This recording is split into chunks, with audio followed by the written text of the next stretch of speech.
Satan's Black Wedding, directed by Nick Mollard.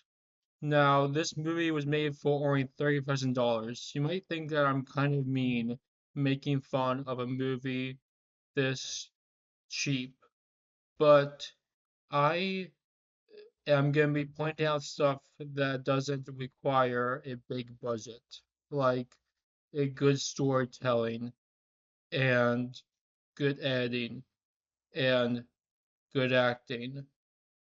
So, I'm not being mean when I call this movie bad because I do like cheap movies, like A Polish Vampire in Burbank. First, shout out to the Mostly Come Out at Night podcast, who gave me a lot of good criticisms of this film. And since a lot of the criticisms are about the filmmaking, which is a fact, is a fact when sound doesn't work, is a fact when editing is weird, is not necessarily opinion based. I am going to be pointing out that too, but also have my own opinion. So we start in a blue tinted day for night shot. It took her all night to walk down those stairs, as we can tell by the sunlight. So we get some very unconvincing um orgasm acting. I mean, she's being possessed, but it should sound different than doing push-ups.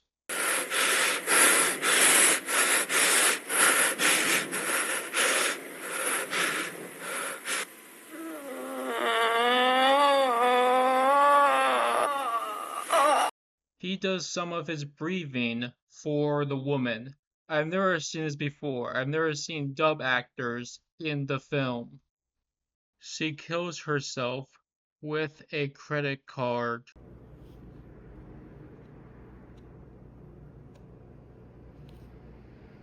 How does a man who worked in X-ray films before he made his movie not know how to make a woman sound like she's being pleasured? So we get a funeral scene, and I'm not critiquing the priest's acting because you're supposed to whisper when you're saying goodbye to the dead.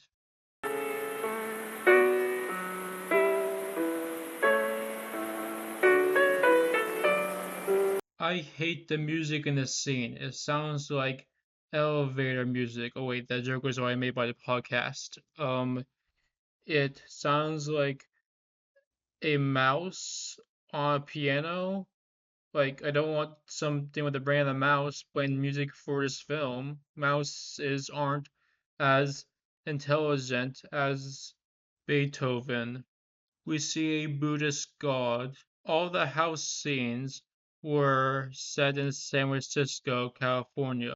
I never went to cursive class, you pretentious filmmakers.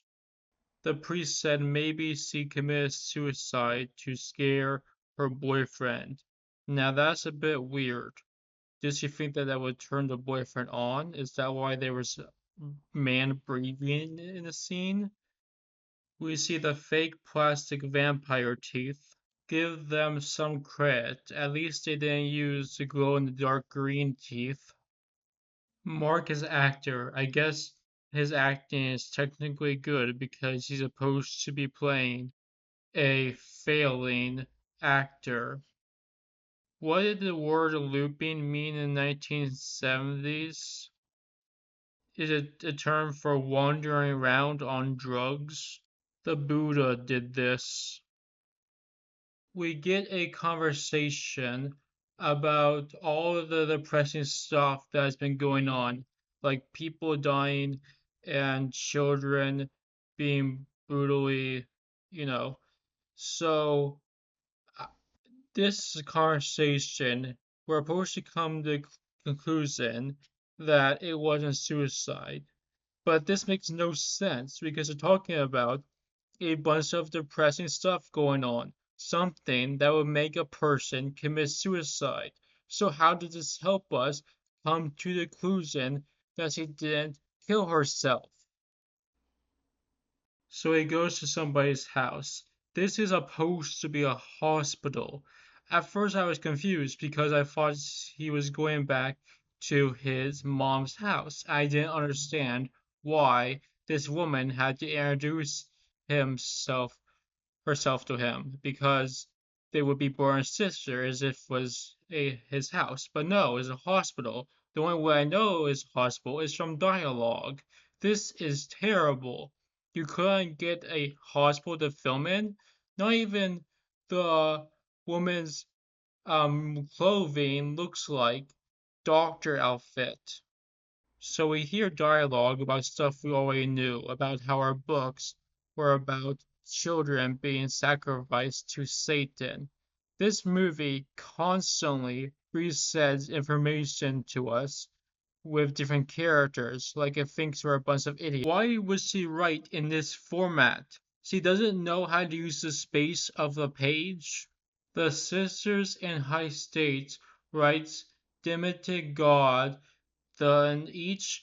I didn't get enough time to read that. Did they expect us to pause the film? Well, I guess that would make sense, considering this movie was only on VHS and not in theaters. So the sister starts biting people. We get product placement for a 1970s band.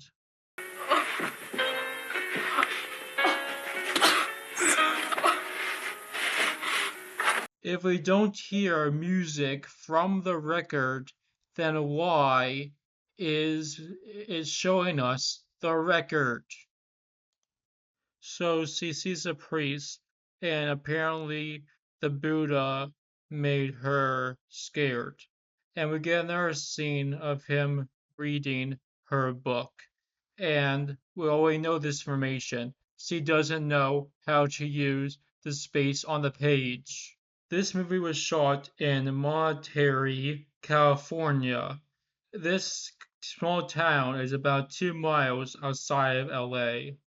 He goes to somebody else to do Nia, and we get the same information again, but this time we learn how she learned about Satan. She was staring in a cave for a very long time because she had some mental issues. During this flashback scene, the piano music is annoyingly spaced out, like the piano player was stopping to smoke each time he played a key.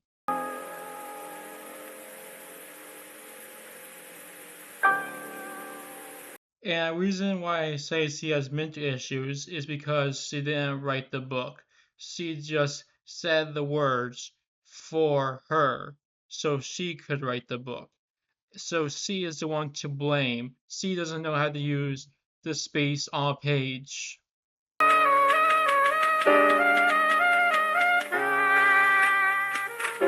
We hear piano, violin, and slide whistle all at the same time. That is a very annoying combination.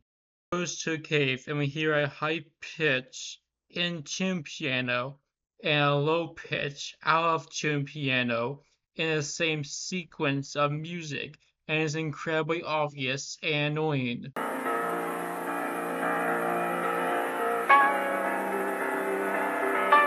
So he meets the priest in the cave who tells us more about his sister's suicide. And it's an incredibly long, over 4 minute scene. And during the entire scene, the dialogue doesn't match up with the voices. But those are only legends, tales. Yes. Yes, of course they are. Now, I know that might have been kind of hard to notice because it was like less than 10th of a second off, but you can still kind of tell because he opens his mouth slightly before he says the word yes.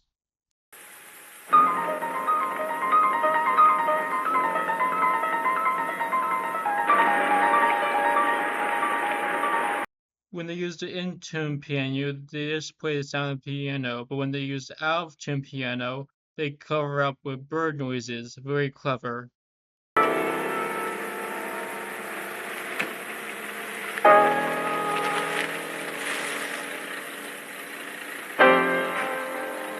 You can't use car noises to cover up the parts where the piano player was smoking.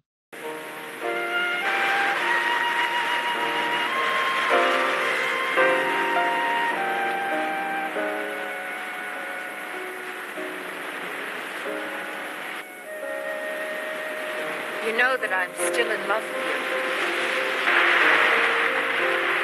The sounds of a violin and the sounds of an in-tune piano and an out-of-tune piano, and sometimes the ocean overcovers the music so we can't tell when the piano is out of tune. So after a pointless love-making scene, and I got from the podcast that the point the director is trying to make is ocean is flowing, like human juices are flowing. Isn't that freaking funny?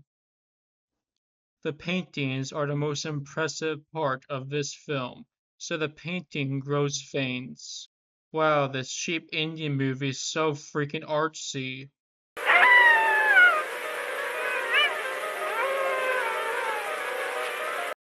How is the sound of a wolf out of tune? So we learned that the priest is a vampire who is dead for 150 years. But we already knew that because of a scene where they were showing us that he was a vampire. Now they're telling us. You use the rule of film, show, don't tell, and then you tell us.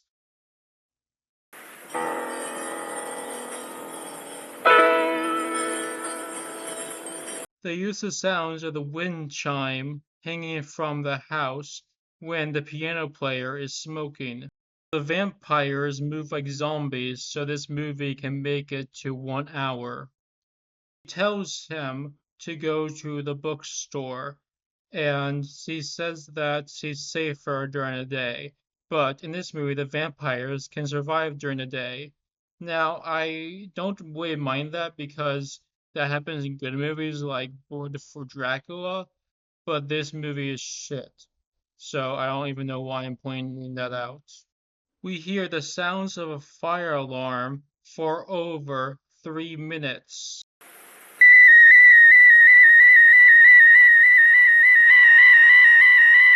So during this vampire sucking scene, we see scenes from a lake.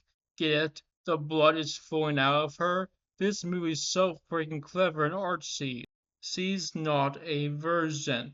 So why does the vampire woman want her blood? Because this movie breaks all the rules. I guess this means that it's less creepy than other vampire films, but that doesn't mean it's better. And there's a way you can make it not be creepy. Virgins can be over 18. I know the podcast always said this, but this is the coolest looking thing in the film, the spikes poking out of the body. So the movie ends with him running and driving away in his car, so the vampires didn't get killed. And we get the flash of a tiger's eye for some reason, again, another artsy choice. And the vampires are still alive, so nothing gets resolved. This movie could have been longer than 1 hour. So that's Satan's Black Wedding. I'm sorry for this review being so long, but there really is so much wrong with this movie, and there's stuff that I didn't even talk about because it would be saying the same criticism over again, but not a different way. Like the scene where they go into a bookstore and it's just somebody's house and there's no books. But this really was a terrible movie, and it tries to cover up its cheapness by being artsy, but comes off just like trying too hard, pretentious crap. I know the word pretentious is overused, but I really mean it this time.